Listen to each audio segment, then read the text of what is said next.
Greetings to you this day. This is Michelle Strickland, and I'm coming to you today with my daily theology lesson. It's my daily meditation that I do for myself. I record it and I release it because maybe somebody else out there can get something out of it. It just so happens that I love God. Choose God this day. The bad guys, they sin. The good guys, we sin. We all sin. It's whom you serve, you know. Love yourself. Love yourself, because if no one else loves you out there, if you love yourself, you'll be okay. And never give up on yourself.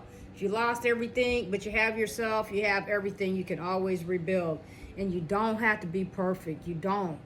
You know, if you choose God, you don't have to be perfect. If you have things that you deal with and struggle with, turn them over to Him and He'll help you get through it. You know, nobody's perfect. But at least try to be better, you know, if you come to God. For those of you who are just tuning in, I focus out of three major religious texts: the Bible, the Quran, and a Buddhist text. It's an introductory Buddhist text called The Shape of Suffering. And it deals with dependent co-arising. But I'm back on the rotation of the Bible. We're moving along, and I'm reading these texts from cover to cover, and I'm not going to edit or censor any words. I'm in Matthew, and Matthew triggers me, so I probably only will read a little bit at a time. You know, I'm just going to stop where the Spirit leads me to stop on Matthew. Okay, we're at chapter 25, verse 1.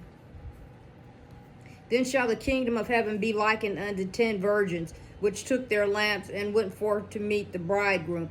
Let me stop right there for a second. And people used to try to make fun of the Muslims, you know, talking about having virgins in the afterlife and this and that. So nobody has room to talk about anything.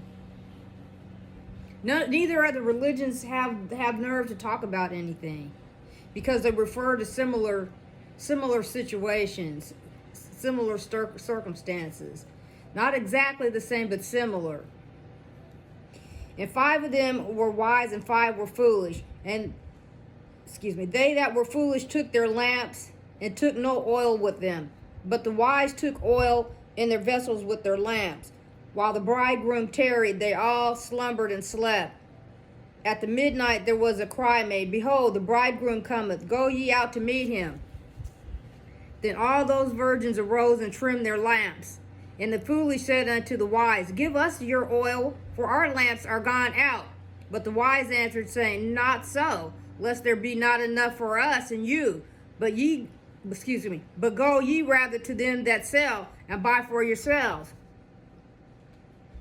There's nothing wrong with that. They were prepared. That's why I keep talking to everybody about stuff like that.